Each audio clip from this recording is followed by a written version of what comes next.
Hi, I'm a short paraphrase and this is the movie, Age of Survival. A little girl and her father, in the form of a flying drone, genetically improve plants to save humanity. The film begins with a brief exposition in the form of the credits. The future, in an effort to save itself from ecological disaster, mankind has played with genetic technology. As everything was done from a known place, new microorganisms broke free, leading to the extermination of all edible animals and plants and, in part, humans themselves. The survivors huddle in so-called citadels, where tight population control and the latest technology help. The rest eke out a miserable existence on barren land, forced to trade seeds of plants genetically programmed to produce no offspring from the city's oligarchs. In the opening scene, the protagonist Vesper, along with a flying drone operated by her father, digs through the dirt in search of edible roots. After digging up some provisions, the girl returns home, carefully avoiding the tentacles of predatory plants sticking out of the ground. Inside, she prepares a nutritious mixture, which she pours into a bag which, in turn, she hangs next to her seriously ill father's bed to feed him through a tube. After feeding the dependent, the heroine heads off to the lab. A drone controlled telepathically by her father flies with her. Inside, the girl talks to the time-dried dead man, as well as assembling the necessary instruments for her own scientific experiments.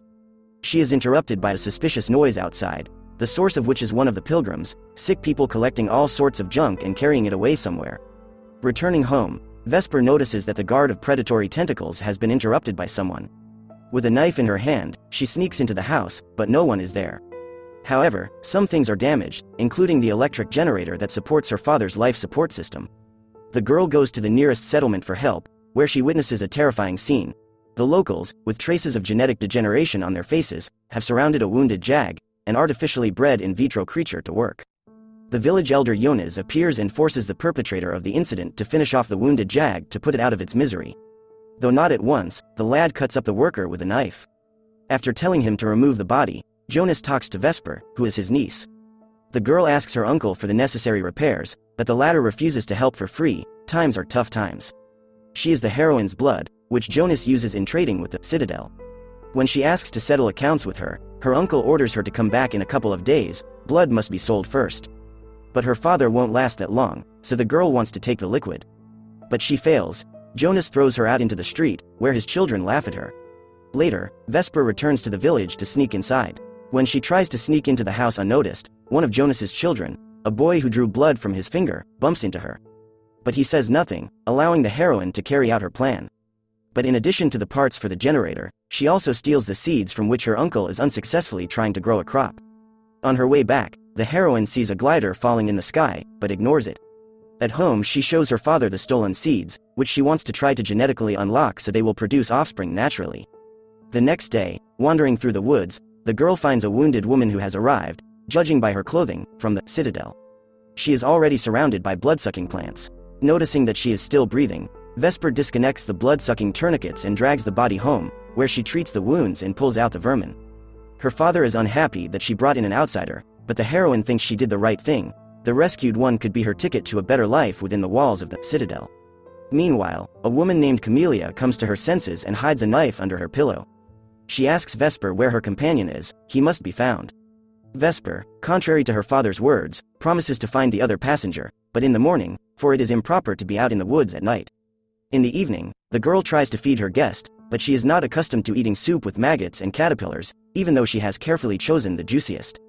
Camellia says her father is a big shot and will help them. And Vesper tells us that her father was a Citadel soldier until he was wounded. The drone is all his employers rewarded him with for his service. Suddenly the sick man has a seizure. Camellia pacifies him with a kiss, after which he is forgotten by a sound sleep.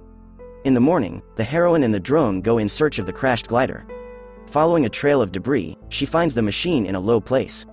Vesper does not have time to open the door when Jonas and his men appear. Seeing the wounded man from the Citadel inside, Jonas strangles him instead of helping him, despite his niece's tears and pleas. Realizing that there is a second passenger somewhere, the uncle asks the girl if she has met anyone, but she lies so as not to betray Camellia. When she returns home, she lies to her guest as well, saying she has found nothing. At night, Vesper takes Camellia to her garden, where the plants she has created are growing. She wants to demonstrate her usefulness as a geneticist so she can put in a good word for her at the Citadel. At the house, the girl talks about her mother. One day she fell ill and left with the pilgrims.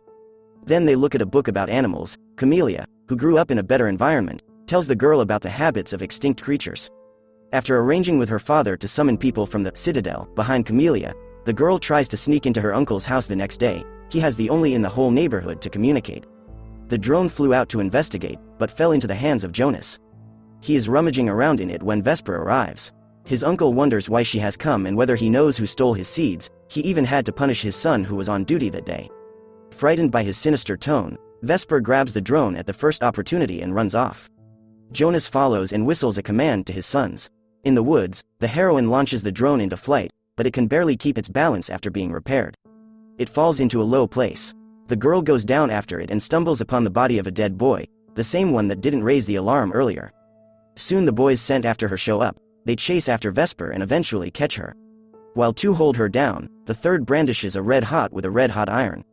At home, the heroine is distraught and tries to fix the drone. Camellia comforts her, and eventually the girl confesses to her that her father, the glider's other passenger, is dead. She takes her guest to the forest, where his body lies in the swamp. Vesper notices the scar on Camellia's back and realizes that she is an artificially created jag, unique in its kind, endowed, unlike the others, with a full consciousness and personality. Together with her creator, she escapes for violating the law of intelligent jags. Vesper realizes that Camellia will not take her to the Citadel, as she cannot return there herself. This enrages her. She throws mud at the woman.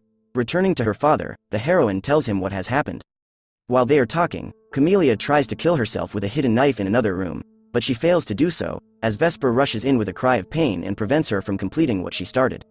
Reconciling, the girl asks Camellia for permission to examine her genetic material. Vesper finds a blocked code in her DNA, just like the seeds of plants that have been deprived of the ability to reproduce. At the same time, Camellia reveals that her creator didn't treat her not as a daughter, but as a spouse. Remembering him, the guest begins to play the local version of the psaltery. The DNA suddenly responds to certain notes, and with their help, Vesper manages to unlock the code. By adding Camellia's genetic material to the grains, the heroine manages to remove the breeding block from them as well. This discovery fundamentally changes the whole system of commodity market relations in, through economic disruption, the entire world order. Upon learning of this, her father orders Vesper to go with Camellia to another Citadel, and exchange the unlocked seeds for a safe haven. To finish her experiments, the girl goes to the lab. In the meantime, Jonas comes to the house, and finds Camellia there. He offers to go with him, threatening to kill her sick brother if he refuses. But noticing that she is not human, but a jag, Jonas tries to rape her and then kill her. This is prevented by the return of Vesper and the drone. A fight breaks out between Jonas and the girls. It ends when a knife is pinned to his hand to the table. The niece offers her uncle a deal. He leaves them alone, getting unlocked seeds in return. Then he will have his own harvest and will not have to collect blood from the children to trade with the Citadel. However, back in the village, the man contacts the Citadel via transmitter and surrenders the escaped jag. In the evening, while Vesper is busy experimenting, the house is attacked. First, through a crack under the door, a kind of sludge that resembles a rapidly growing mold. People climb away from it on the table, but it keeps coming and coming. At the last moment, the mold suddenly freezes and begins to evaporate in a poisonous but rapidly dissipating smoke. Realizing that the soldiers are coming next, the father tells his daughter and Camellia to flee to the garden. He himself will try to convince his former colleagues that no one else is here. Drone meets the soldiers near the generator, which explodes after the shot, burying in flames not only Vesper's father, but also the soldiers who came for him. The girl, seeing the flames, rushes back in tears, but Camellia holds her back and brings her to her senses. They continue on their way to the garden, but the silent enforcers of the Citadel are already on their heels. Vesper uses his knowledge of the terrain and plant features to trap one of them between the red bushes. If they are disturbed, a swarm of aggressive fireflies will pierce the troublemaker. This works with the first soldier, but the second one bypasses the bushes in search of the fugitives. The girls hide behind the bushes until another plant gives them away with its squeaks. The soldier returns and a fight ensues between them. Vesper covers the glass of his helmet with mud, causing him to drop his cannon. Picking it up, the girl doesn't know how to fire it, but she thinks of throwing it into the bush. The disturbed swarm of fireflies rises from the thicket and attacks the warrior who is frozen nearby. Camellia, realizing that the soldiers will not stop chasing her, plans to go back and surrender. Vesper, in tears, begs her to stay and not leave her, but Jag, using a soporific kiss, puts the girl to sleep. After covering her body with dried leaves, Camellia goes into the garden, where the soldiers find her. Waking up in the morning in the woods on the ground like a bum after a heavy drink, Vesper returns to the ashes where the house was. She plants some seeds in the blackened earth. She is caught doing this by the 4 Jonas children, who miraculously survived the night sweep. When Vesper leaves in search of a new Citadel, they follow her. The children travel through the country, joining a string of pilgrims who haul the garbage they have collected in a direction they know only too well. After several days, the travelers arrive at a huge man-made tower of junk built by pilgrims who have set up a tent city at its base. Upon reaching the tower, Vesper, like Roland of Gilead, realizes that her journey is almost over. Leaving her companions below, the girl climbs up the fragile structure of the tower. Nearly falling off in the process, she climbs to the very top, an observation deck overlooking.